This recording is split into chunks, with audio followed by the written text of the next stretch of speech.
We hear about the importance of neutrality all the time. Reporting should be fair and balanced. Our opinions should be fair and balanced. A perfect example is when the topic of Israel-Palestine comes up. Yes, Palestinians have been killed, but so have Israelis. It's complicated, we're told. Shouldn't we be a moderating force to help both sides come together rather than being one-sided? I had to question these assumptions when I traveled to Palestine to see for myself what life was like for Palestinians living under Israeli occupation. I found a system of segregated roads, with nice roads for Jewish Israeli settlers and separate roads for Palestinians. I comforted a friend whose 6-month-old baby died slowly in her arms of a simple asthma attack as they waited for hours at an Israeli checkpoint, prevented by soldiers from crossing to reach the Palestinian hospital on the other side. I stood beneath a 25-foot concrete wall that separates Palestinians from their own families, their schools, their jobs, their lands. And all around me, I saw inspiring Palestinian popular resistance and its violent suppression by Israel, a military superpower armed by my own country, the United States. I began to understand what was happening around me as part of the ongoing displacement of indigenous Palestinians and resettlement of Jewish Israelis in their place. And I knew that Israel would pay me to leave the United States and move onto that same Palestinian land anytime I wanted, simply because I'm Jewish. What did it mean for me to remain impartial as I witnessed these injustices? Whom did my impartiality benefit? It became clear that neutrality wasn't a catalyst for mediation or change.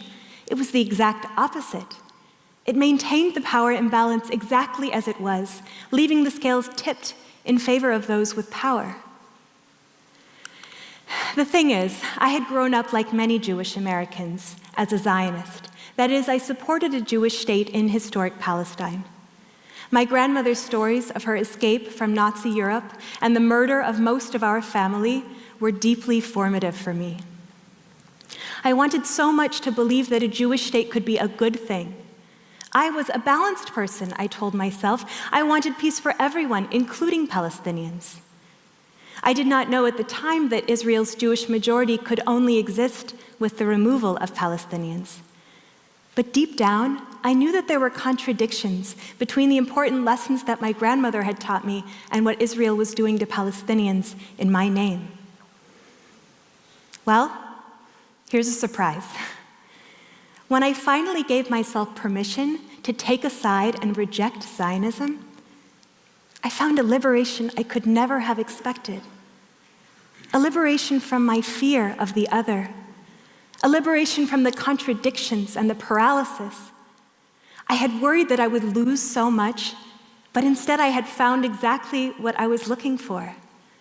I was not rejecting who I was. I was finding who I was. Today, I want to encourage you to give yourselves permission to take a side. Do it and own it, because it's the right thing to do, and because your own liberation depends on it. I want to acknowledge that the stigma against taking a side isn't shared by everyone. In fact, the lessons I've learned are downright obvious to people targeted by state violence who have no choice but to fight for their rights. Many of them have pointed to the dangers of neutrality for centuries, but people like me weren't listening. Today, I'm speaking to the many out there like me who have remained neutral in the face of controversy. It's time for us to listen and to act. Taking a side means being accountable to those being oppressed, not deciding for them what they need or how they should get it.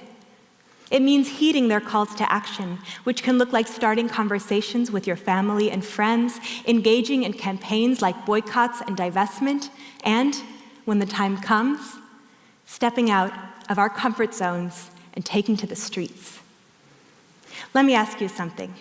How many of you, like me, celebrate the civil rights movement, and imagine that you would have been the one holding Dr. Martin Luther King Jr.'s hand, marching from Selma to Montgomery, that your home would have been a stop on the Underground Railroad for runaway slaves, regardless of the personal risks.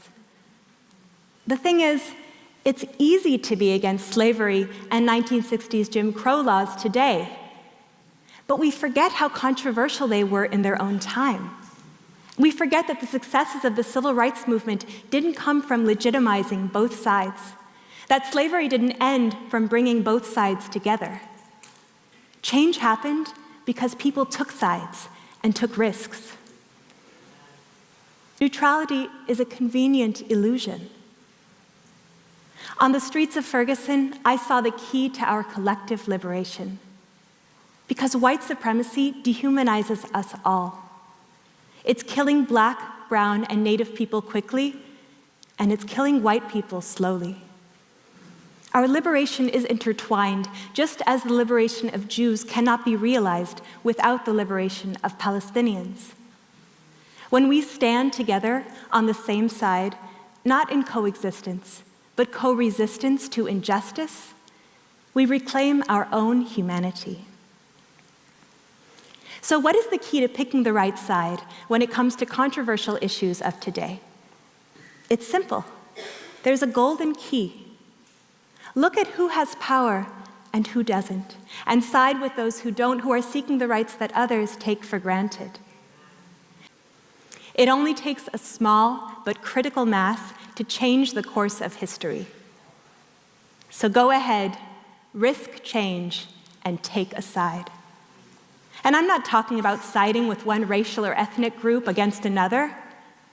I'm talking about taking the side of justice, the side of history.